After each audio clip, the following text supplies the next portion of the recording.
नमस्कार मंडळी, आज आपण करत आहोत आवळ्याचा गुलाबजाम। आताची सीजन आहे आवळ्याचं आणि आवळे बघा किती छान आहेत, किती फ्रेश आहेत आणि आता आपल्याला त्याच्यापासून करायचं आहे गुलाबजाम। तर याला स्वच्छ धुवून घ्यायचे, धुतल्यानंतर स्वच्छ पुसून घ्यायचे आणि पुसल्यानंतर आपण त्याला काय करणार आहोत, घेतले आहे आपण फ्रेश एकदम आणि स्वच्छ पुसून घ्यायचे आहे। आपण काय करणार आहोत, याला काय करणार आहोत, छिद्रे पाडणार आहोत चमच्याच्या सहाय्याने, कारण त्यामध्ये पूर्णपणे साखर गेली पाहिजे आणि आवळे आपले रसरशीत झाले पाहिजे। आपले आवळे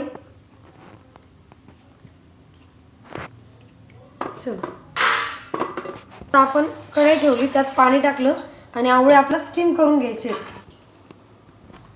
अगोदर कढईत पाणी टाकलं, त्यात एक ताट ठेवलं आणि त्यानंतर आपल्याला आवळ्याला स्टीम करायचं आहे।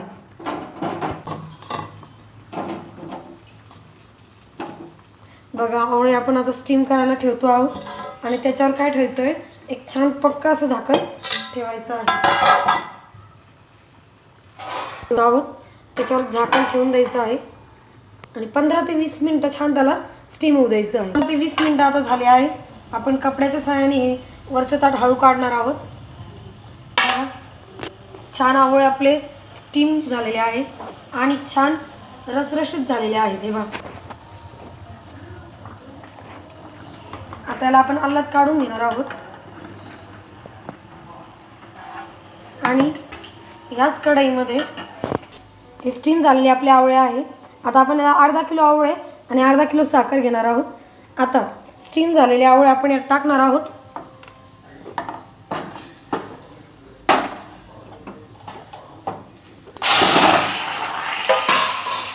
अर्धा किलो साखर टाकणार आहोत।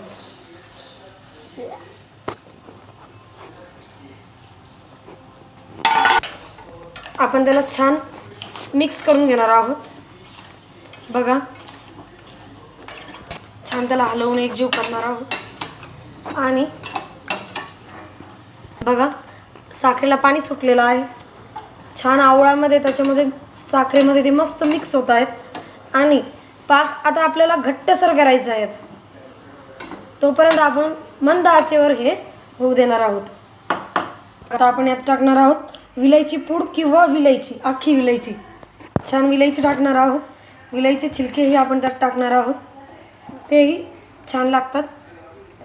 बघा, आता जवळजवळ आपले जामून तयार झालेले आहेत। थोडासा पाक थोडा थिक होऊ द्यायचा, आणखीन छान लागतात। बघा, तयार आहे आपले जामून। सर्विंग बाउलमध्ये आपण हे काढणार आहोत।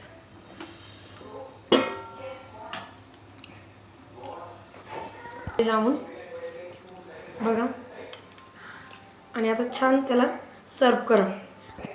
2-3 दिवसानंतर आणखीन ते मुरसतात आणि एकदम अतिशय चवदार आणि चविष्ट लागतात। कसे झाले कमेंट्समध्ये नक्की सांगा।